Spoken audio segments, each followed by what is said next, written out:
welcome to today's golf tip, hitting below trees. And I'm going to show you just how to do what I just did to lower your scores immediately next.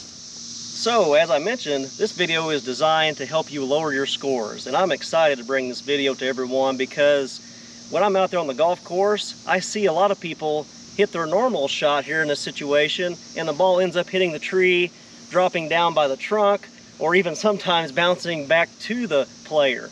And I've experienced that myself over the years, but I found a better way to deal with this situation. Yes, there is a time for us to hit over the trees, but in this situation, it's a lot higher percentage shot to do what I just did in our introduction, and I'm going to show you how I do that. This shot here that we're replicating is a 75-yard shot, and if this tree was not here, I would use my lob wedge, okay? And hit it in there, nice high, land the ball softly on the green, and have a good look at one putting. So let's talk about this 60-degree wedge. Okay, I've got a magnet on here, and we can see what is called the static loft of this wedge. The loft that the manufacturer puts on there, and simply enough, this one's 60 degrees, okay? So if I hold the shaft up here vertically, you can see with this magnet how high this club is designed to hit the ball. In this video, we're trying to hit the ball underneath the tree, not over it, so my normal club would not be the correct one to use, okay? So I'm going to take a club with less loft from the factory, or less static loft, such as my 7-iron. So let's take a look at my 7-iron here. Put the magnet on there, hold it up pretty well level, and you can see a much lower trajectory of a shot will be able to be achieved with this 7-iron than my 60-degree wedge. Which brings me to step number 1 when it comes to hitting underneath tree limbs. And step number 1 is take a less lofted club to hit this shot. Step number 2 is ball position. If I hit a normal stock shot with my 7-iron, if this tree was not here, I would play the ball just forward of the middle of my stance. In other words, you can see with the ball right here with this alignment rod, you can kind of see where my feet is positioned. I would hit it about here, okay? And even though this club has less loft, the tree will still be in play. Matter of fact, it'll be even in more play. So I cannot have the same normal ball position that I can with this 7-iron. I have to move the ball position back, and that's step number 2. I must move the ball position off my back foot, okay? With me being right-handed, that's my right foot. So I'm simply going to play the ball back here, okay? So step number 1, take a less lofted club. Step number 2, put the ball position off your back foot. Step number 3 is to simply have your hands forward of the ball and your weight forward. This is going to do 2 things. It's first of all, as you can see by the magnet, if I start with my hands at the ball, look at the loft, okay? If I do what we call a forward press or a forward shaft lean, look what I do. Look at the trajectory that I'm changing. I'm all doing this at setup to ensure that I hit this ball low. So step number 3 is to simply lean the shaft forward, okay? And have your weight forward, 60% of your weight on this left foot. This is going to help us secondarily to hit the ball first, then the ground. Now I've got all 3 of those steps in place, now it's time for the final step. The final step is to rotate back, rotate through, and finish with your hands low.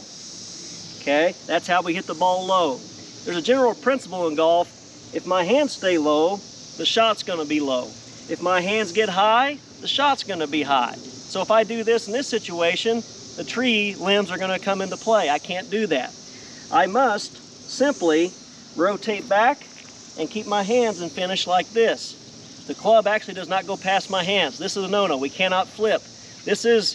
We can do all these great things at setup, and a lot of people know these steps that I've given you, but then they forget this important one: finish low. Okay, so step number 4, we got to rotate back and finish low. We got to have our hands low. Now let's hit some balls and show you how easy this is. Now I'm going to hit a few more just to show you that with a little bit of practice, you can get real consistent with this.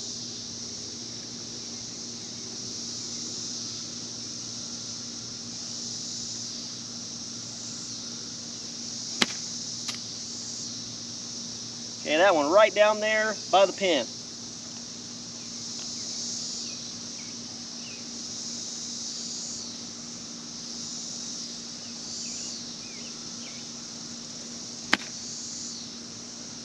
Another one right down there. Okay, these are all up by the green, perhaps on the green. This is really going to help your scores if you can learn how to do this. I'll hit a couple more, then we're going to review. Another one, okay? I maybe nipped that tree limb there a little bit, but that ball did not stay here around the tree trunk because I hit a low shot. It's up there by the green, with a chance for me to chip it and putt once.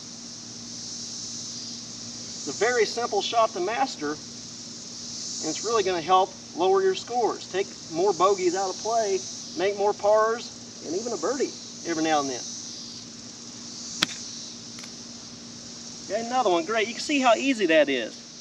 Okay, so let's review, and I'll hit another one. Step number 1, take a less lofted club. Step number 2, play the ball off your back foot. Move the ball position back. Step number 3, hands forward, weight forward. Step number 4, rotate and finish low. So let's see how I do.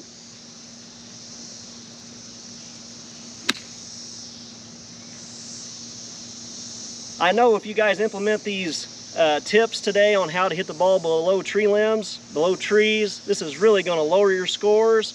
You're going to have a lot more fun on the golf course. And it's such a simple shot to learn, but you got to practice it. So watch this video, share it with your friends. Be sure to be a subscriber of our channel. That really helps us out. Thanks so much for tuning into our channel. Remember to smile often, have fun, and God loves you.